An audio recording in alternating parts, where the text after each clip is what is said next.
सक्रिय गो माफिया अंगनवाड़ी केन्द्र पछरे चलीथिला गोमांस कटा पहुंचीगले स्थानीय लोके आउ छत्रभंग देले माफिया।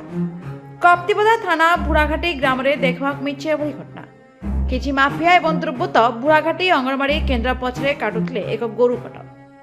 5-6 जण दुर्बृत्त गोरु काटुथबा बेले यार खबर पाई स्थानीय युवक माने पहुंचीथिले घटनास्थल।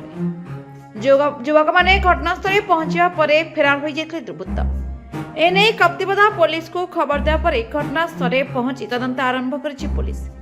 तेबे माफिया माने गोरु चारण ठारू आरंभ करी गोरु हत्या करथारो एहाकु विरोध करछन्ते स्थानीय लोके। आपनको नाटा मो ना है मनोरंजन मिश्र, घर है कप्तिपदा रथदाण्ड। कौन हेतला हठात मु गोटे दुकान लो बसता गोटे खबर एठू गला भोलाहाटी गाँव जमी गोरु कटा होची से गाँव में। मु सत्यासत्य जानापी भी से लोक सहित 2-3 थर जोगाजोग भी कली आउ से पुणी व्यस्त हो गले आप तुरंत आसतु आउ एठी गोरु कटा चलती सठिक जान ना गोरु कटा होची कि अन्य किसी कटा होची तुम देख ना गोरु कटा होची।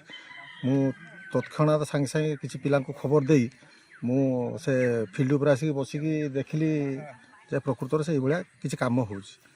पुणी आम देखले संख्या टे अधिका अच्छा हथियार फतियार पाखे अच्छी तेणु आम साहस करूँ पाखु भिड़िया को आम किसी साथी को अपेक्षा कलु कि आसवाई जो किसी कप्तिपदारू आउ 2-4 जन व्यक्ति आसिक उपस्थित है आम से फिल्ड के आसलू आम जमी पहुँचू आमको देखिकी किसी फोटो भी अच्छी किसी फेरार हो गले आउ सब पड़ी सब गोरु काटी सब जंत्रपाति मांस सब पड़ी गोटे हिंदुत्व भितर ये सब चली बहुत दुखर विषय आर समाधान समस्या समाधान हवा दरकार। ए बाबद विधायक को मत जनाई विधायक प्रतिनिधि अन्य जनसाधारण बाबद अवगत करा तेणु मु अनुरोध करुच्ची ए बाबद प्रशासन गुरुत्व दिंतु एटी कौन माफिया कि गोरु माफिया कि जहाँ कौन हो तुरंत दृढ़ हस्त दमन करा जाऊ।